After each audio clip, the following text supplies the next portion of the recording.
La ville de Lubumbashi a accueilli le jeudi 2 octobre 2025 le lancement officiel de la plateforme Congo Support PME.cd, une initiative de l'Agence pour la promotion des classes moyennes congolaises, section du Haut-Katanga. Dans une salle remplie de jeunes entrepreneurs et des figures clés de l'écosystème local, l'événement a débuté par l'hymne national congolais, en présence notamment du représentant du ministre provincial des Finances. Dans son mot de bienvenue, Monsieur Yannick Kapela, directeur provincial de la PROSEM, a souligné que la plateforme Congo Support PME.cd représente une véritable opportunité. Elle vise à faciliter l'accès à l'information et à accompagner concrètement le développement des PME congolaises. En ces jours, c'est un prix plaisir réel pour nous de vous accueillir dans ces cadres afin de signer cette rencontre.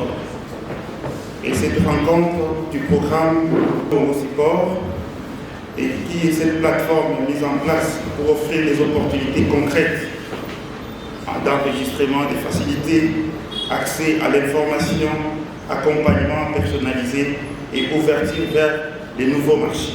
Pour M. Jean-Léonard Matalatala, cette plateforme est le fruit d'un partenariat entre le gouvernement congolais et la Banque mondiale dans le cadre du programme d'appui aux PME. Il précise toutefois que seules les entreprises formalisées via les guichets uniques peuvent y accéder. Le gros du message est que nos PME, nos prestataires de services de développement d'entreprise puissent être connectés, qu'ils s'enregistrent au PME, à la plateforme plutôt.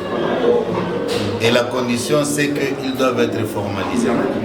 Qu'ils aillent voir le guichet unique pour se formaliser. Dès qu'ils se sont formalisés, s'ils entrent et demandent l'inscription et la validation dans la plateforme, automatiquement ça va passer. La PROSEM ne le remplace pas. Tous à PROSEM, ANADEC, projet ARSP, guichet unique, FPI, nous sommes ce qu'on appelle l'écosystème entrepreneurial. Nous travaillons toujours en collaboration. Chacun a ses missions et ses objectifs spécifiques, mais nous travaillons toujours en collaboration. Personne ne va remplacer l'autre. Donc chacun a ses missions, chacun a ses objectifs. Monsieur Kitoko Junior, lors de sa présentation, a détaillé les différentes fonctionnalités de la plateforme. Recherche des prestataires des services, mise en relation des acteurs de l'écosystème entrepreneurial ou encore facilitation des sanctions commerciales. Madame Pascaline Mwengue, entrepreneur, salue cette initiative qu'elle juge prometteuse pour le développement de PME. Aujourd'hui, les jeunes doivent s'approprier les questions de l'entrepreneuriat. C'est une voie de secours, de sortie face au chômage et donc l'entrepreneuriat qui inclut la réconversion professionnelle demande à ce que les jeunes s'impliquent, que les jeunes soient des créateurs. Même si les moyens ne suivent pas, que les jeunes quand même soient présents au lieu d'information. C'est celui qui a l'information, il a déjà un plus.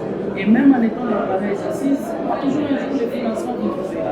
Donc avec le peuple que ça fait, mettez des stratégies en place, on ait des réseaux de lobbying forts des jeunes entrepreneurs et qu'on continue toujours à se battre. Un jour, nous aurons des résultats positifs car ces pays comptent sur nous. Pour sa part, M. Jean-Jacques Kalonji, président de l'Association professionnelle des prestataires des services de développement des entreprises et DG de l'EPESARL, voit dans cette plateforme un moyen concret de créer des marchés et de stimuler les collaborations. Moi, je suis vraiment positif par rapport à ce travail d'innovation qui est en train d'être mené.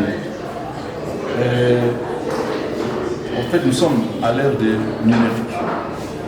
On ne doit pas toujours continuer à faire des efforts pour chercher des prestataires de services en passant de bouche à oreille, en allant d'une avenue à l'autre.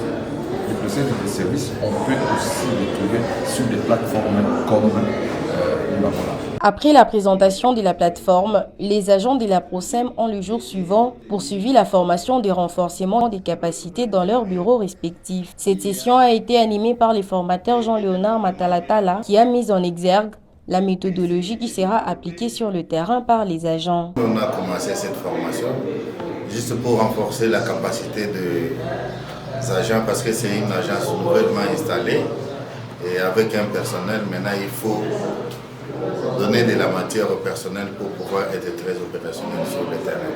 Le terrain demande la simplicité.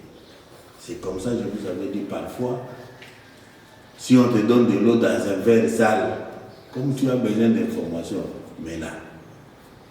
Parce qu'il faut te mettre dans la peau de celui chez qui tu cherches l'information.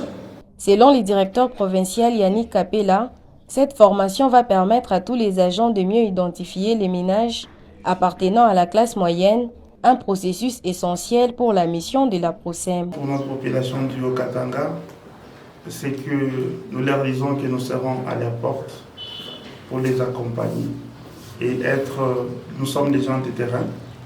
Ils vont voir à PROSEM de manière approximative, donc avec une politique de proximité, et tout en identifiant et en classifiant cette classe moyenne, en accompagnant les petites et moyennes entreprises, y compris les ménages et les artisanaux, et tout en proposant au gouvernement les mesures et les politiques d'anti-déclassement.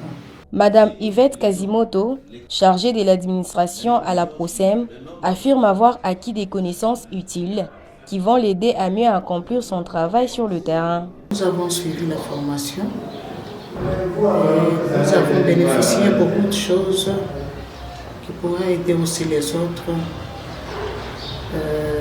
à avancer par rapport à la charge que nous avons. Le message que je peux donner au PME et aux ménages, donc nous aurons un travail à identifier et je leur demanderai de venir vers nous afin que nous puissions travailler main dans la main. Et justement, c'est pour aider le chef de l'État.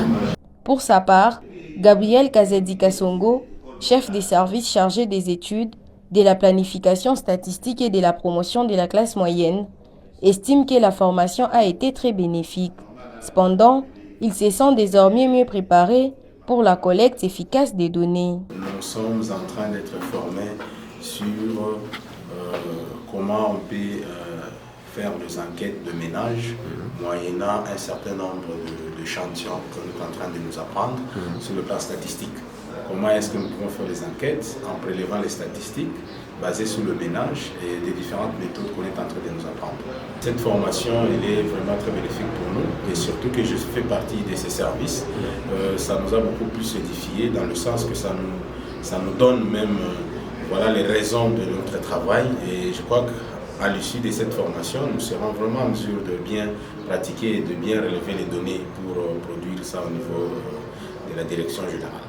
Cette formation vient renforcer les compétences des agents en vue de réussir l'identification des PME et ménages. Rappelons que, durant 4 jours, la délégation venue de Kinshasa et celle de Lubumbashi ont partagé ensemble des connaissances pour une mise en œuvre réussie de cet établissement public qui entre dans la vision du chef de l'État, Félix Antoine Tshisekedi Tshilombo.